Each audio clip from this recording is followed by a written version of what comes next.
Hey guys, this is Connor, BoatsDon'tSink. Doing a video today. It's been a while since I've done one of these, but Gale's come out, and it's pretty big, and we're in the middle of the spring season. So I figured I'd go ahead and make a video on it now that I've got my new computer set up. Hopefully this is a little easier for me to do regularly moving forward. So yeah, without further ado, let's get into some Sword Art Online Alternative, Gale Online. So this set just came out a couple weeks ago. I've been doing a little playtesting with it. I know a lot of people have been super excited about the set and riding it pretty hard. I'm not going to name any names, but I'm sure you guys have seen posts out there. I've even posted my list on Facebook a couple times. But yeah, so I'm just going to talk a little bit about its place in the English edition meta, in my opinion. Some of the cards that I think are important. And a couple sample deck lists. I'm going to try to keep this short and sweet, but sort of give some info maybe as a baseline for some starting players, or just something to work off of even for experienced players. So yeah, starting off, we've got my top 10 cards. Not really much else to say there. I think this is a decent way to just sort of like introduce a set, talk about the cards that I think are important without going into detail about like every potential option in the set. Maybe save that a little later for some other videos. But yeah, so my number 10, I have Affiliated Girls High School Rhythmic Gymnastics Club Risa. This isn't really a card that I've seen anyone play anywhere, but I think it is one that's definitely up there as a meta consideration. So this is if you have 2 or more other Avatar net characters, it becomes an 8,000 power that cannot be reversed by your opponent's character auto effects. So that's pretty good. 8 is big. 8 walls out Bunny Girl Union. It walls out most other on reverse combos, honestly, especially after a counter.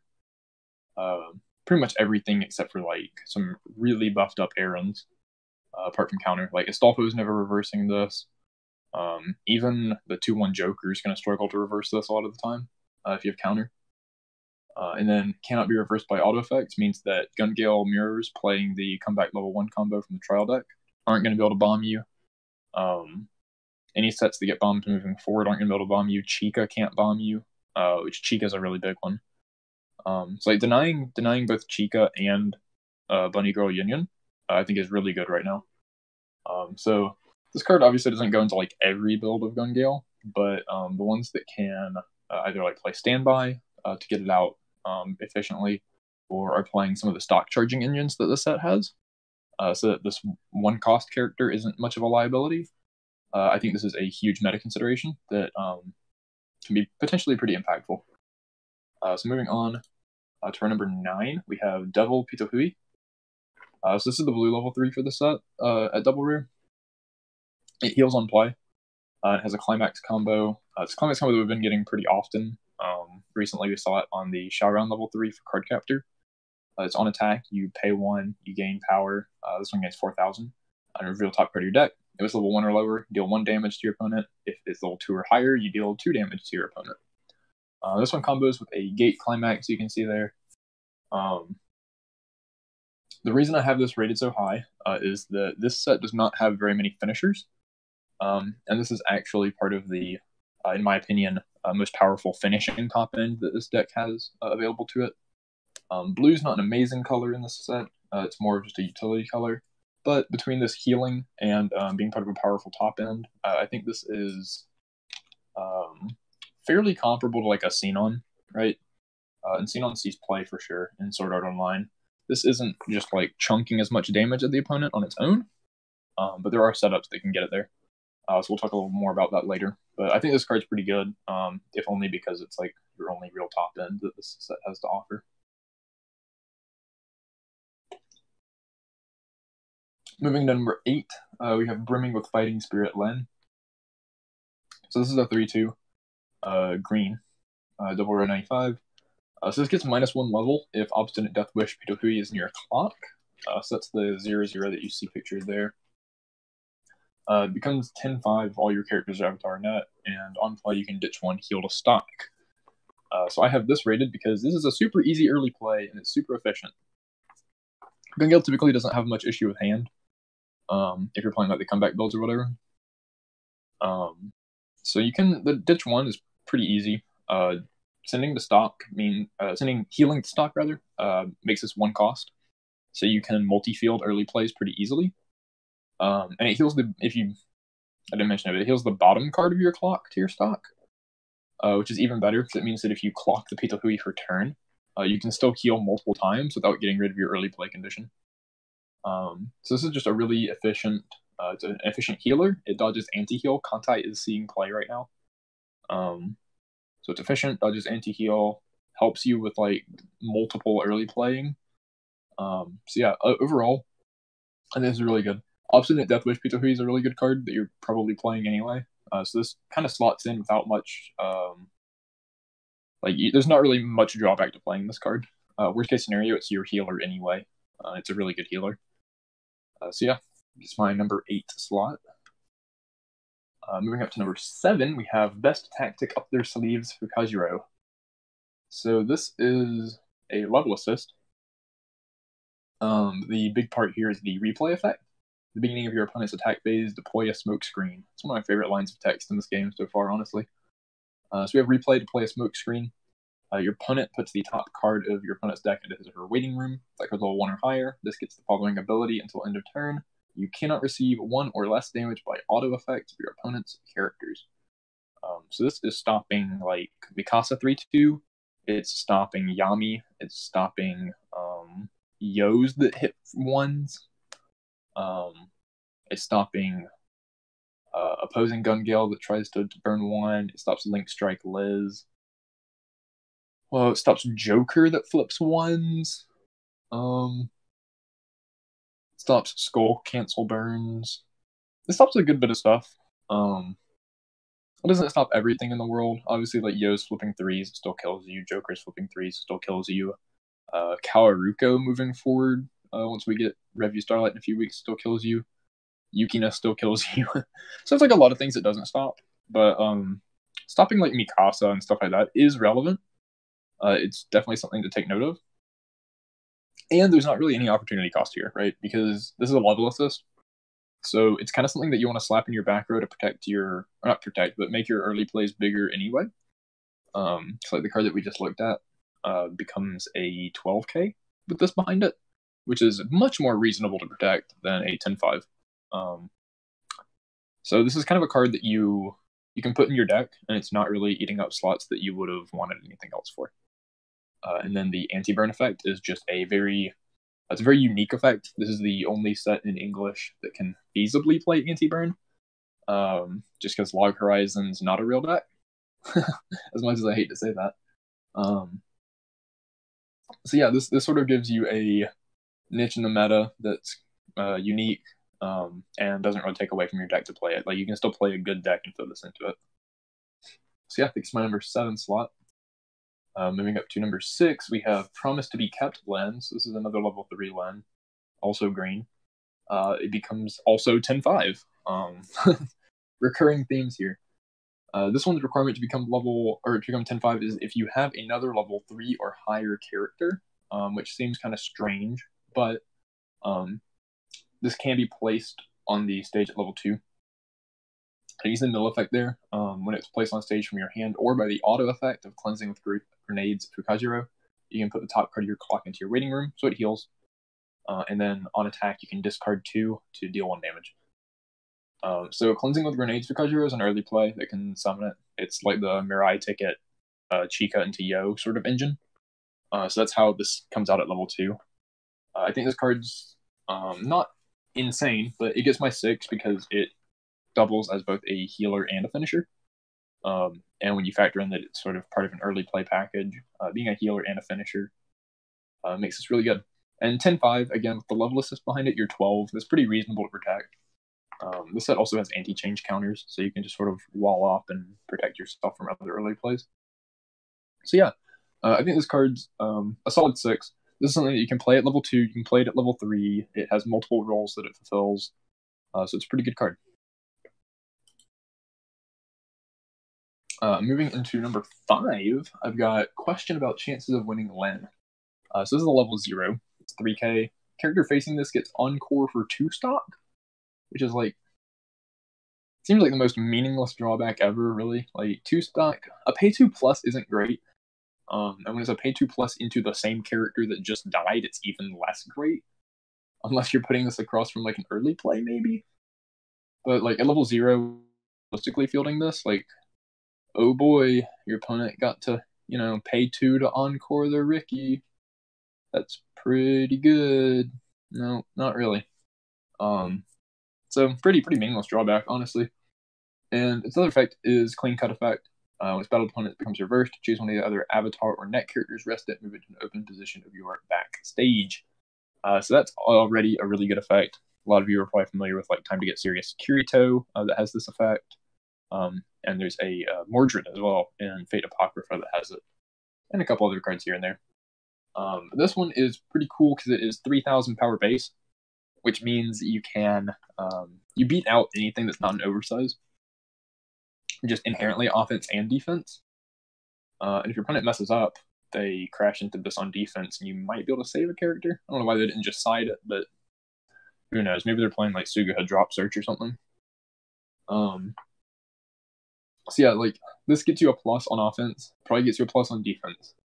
Because you get to save a dude, they can't kill it. It's like a free stock soul, really. Really helps you be aggressive and build stock early, which early play game plans that want to field a lot of level 3s can be stock intensive sometimes. This deck is probably the least stock intensive of decks that want to do that, but getting more attacks in to build more stock, push more damage is never a bad thing. So this card just gets a really good rating for me because it does multiple things at level 0. I really like cards that just fill multiple roles at the same time. This is a plus. This isn't really multiple roles, but it pluses and it pluses instead of just plussing, right? So that's pretty good. Moving up to number 4. We've got a level 3 event this time, Muramasa F9. So this is the other half of the top end that I said Devil Pitohui also be a part of. I rated this card significantly higher because this card works with more than just Devil Pitohui. You can put this effect on anything, and it's still fairly functional. You 3/3 event, choose one of your characters. That character gets plus 6,000 power and the following ability until end of turn. This ability activates up to 1 time per turn. When damage dealt by this card is canceled, you may stand this card. This is a really cool effect. So basically how this works is that it turns your dudes into a restander if they get canceled, which means you probably get an instance of damage through.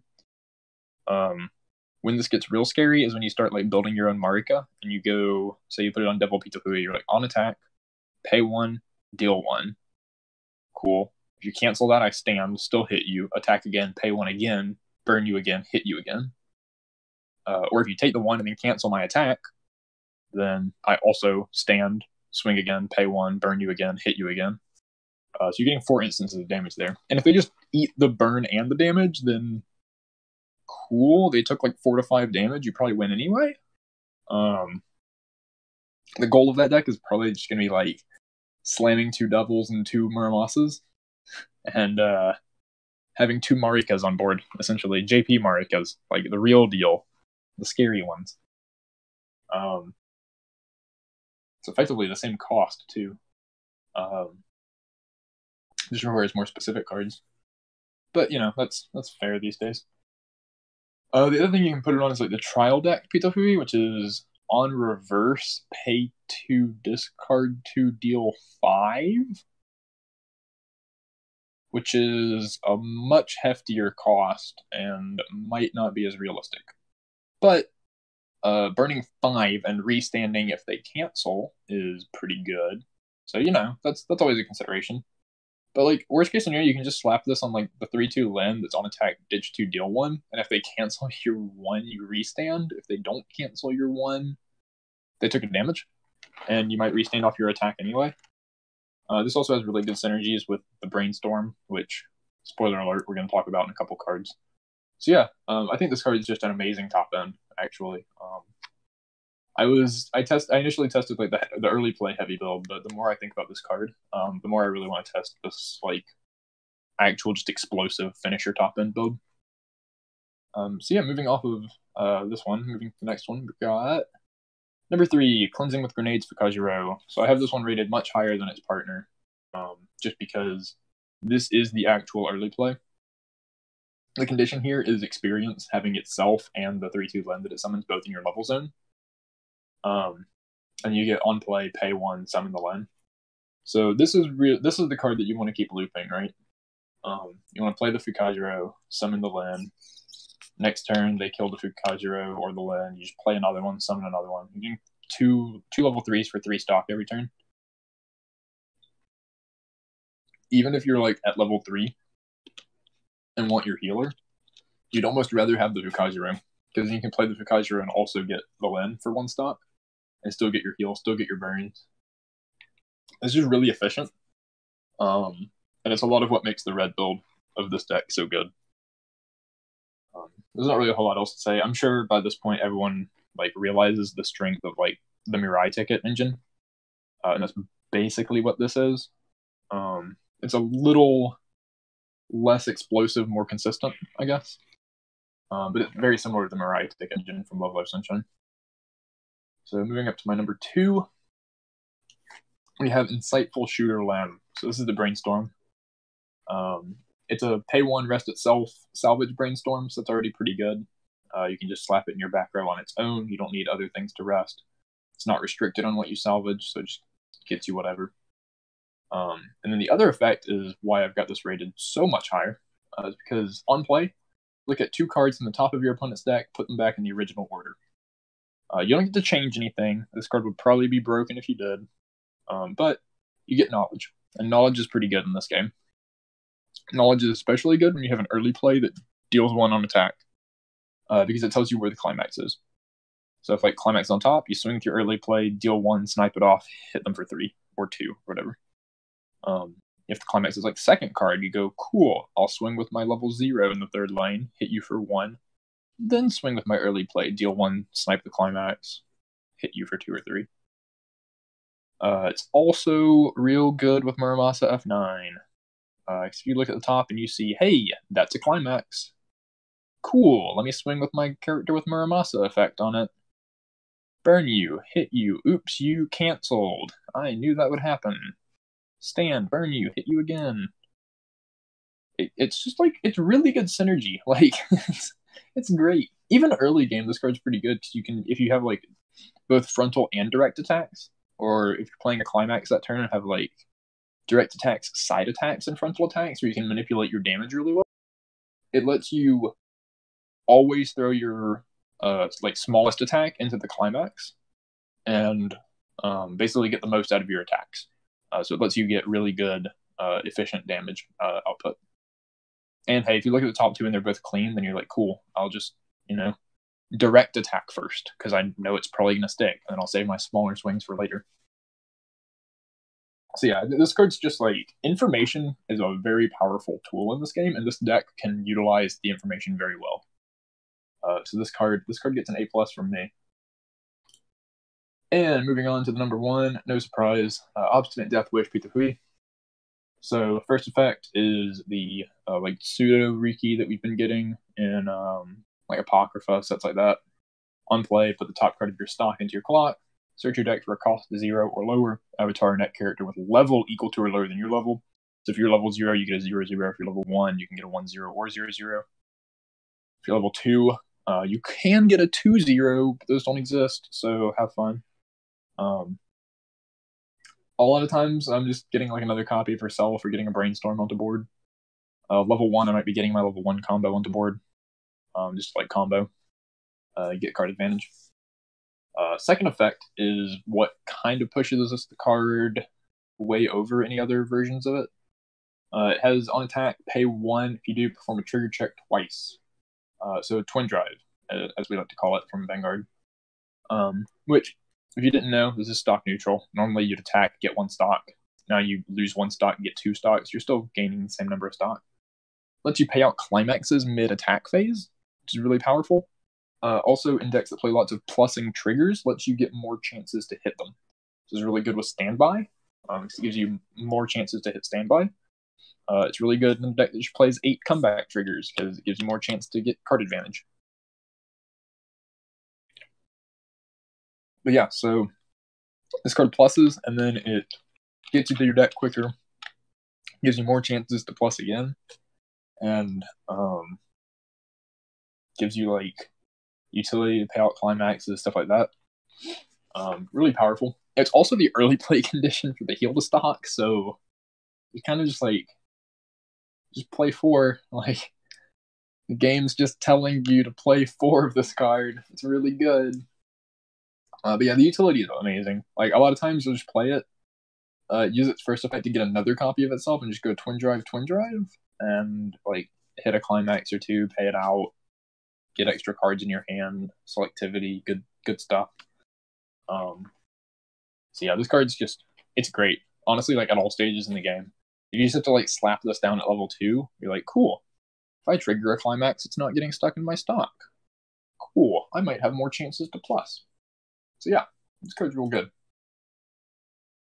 Honorable mention. A lot of you were probably wondering the whole time, when's this card gonna pop up in his top 10? I didn't put it in there because it's not actually part of the set. This card's available as a shop promo for the month of May, which is like almost over now, and as a Blu-ray promo. I do think this card is very good. This is like clearly a top 5 card in the set.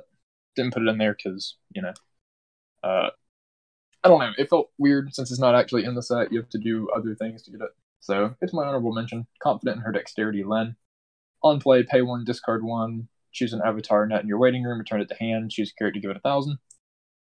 This lets you hand fix pretty well, discard out, make sure you constantly have pieces of your early play if you need them. And then second effect is when your opponent plays a climax, you can put this into your stock.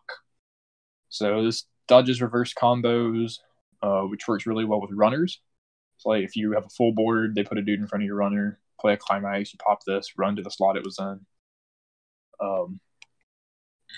So yeah, this is just good utility. It also just gives you stock, so it kind of refunds the stock on its drop salvage. And if you don't drop salvage, then it's just free stock, really. You get to attack with it, you get a stock out of it. If they play a climax, which a lot of times that you field this, they're going to want to be playing climax afterwards. So yeah, this is a really good card. It's a nice utility card. Gives you consistency, gives you extra resources, which, as I said, in like early play decks is really good. Also, the Muramasa deck is stock hungry, so it's kind of just good there anyway. So yeah, this card's definitely worth mentioning, definitely worth talking about, definitely worth playing. So moving into here, we just got to recap the top 10. So we got, 1, 2, and 3 in the gold, silver, and bronze outlines there. And then everything else, just so you can see my top 10. I'm going to screen cap this, go post it on Facebook, make fun of me. Here we got some sample deck lists. I've just got 2 of them. One of them I've actually been testing a lot. One of them is more theory. This hopefully just gives some starting places. I'm not saying there's the best lists out there, but they're, pretty helpful to start testing. First up, we have the green-blue Muramasa F9 deck. So this is the one where you're going to want to be making stock and then spending a lot of it on the Pitohui level 3 combo with the Muramasa F9. I did choose to play the satellite scan engine in here just for a little more selectivity. Not really selectivity, but just sort of like cycle through your deck, see more cards. The M level 1 also acts as a discard out because we are playing lots of climaxes that add other climaxes to your hand. I would have liked an extra copy of the promo Lin, the Confident in Her Dexterity. You could potentially cut like Interested in VR for that, or maybe cut the 4th. I don't want to cut the 4th Brainstorm. This Brainstorm is really good, like actually actively playing it in your finish return. So yeah, this deck ended up being really tight on spots, but I think this is a decent like starting spot to test it. You could probably cut the Shinkarosas. I put them in there because they were level 1s. They're hits on your combo. And they can also pump your combo to get over any like on guard silicas or something like that. The level 3 lineup is early play lens because we're playing the 4 Pitohuis anyway, and they're stock efficient, so like we're not really worried about using all of our stock on early plays. And then one of the Pita Hui early play is, it's more just in there not as an early play, but as a way to guarantee one of the Murmasas if you can't draw enough of them. And then Origin of Name M, just to dig for both Muramasa and the Climax. He's also just kind of a cool side finisher if you get to field like the double Pita Hui. If you have double Pita Hui, double Muramasa, and M, you're doing something like super right. But say you get like single Pita Hui with M, and in case you don't kill them, you have M to burn them back. His effect is if you don't cancel damage, discard 2, deal that much back. So it's like the Swimsuit Arisa effect. And we're playing the clean cuts, so we can be aggressive at level 0, build a lot of stock early. And yeah, that's about it. We're playing the Fukajiro, level 0. It's when it moves from stage to waiting room, discard 1, check top 4, add a level 1 or higher. Because it can add our events. So it's pretty good. Adds our events. Gives us more ways to get them. These events usually aren't searchable, and they're pretty important to your top end here. Other build, you can see it has some of the same cards. The green-red like Lenin Fukajiro deck. So this is the list that I've been playing personally. It's been working really well.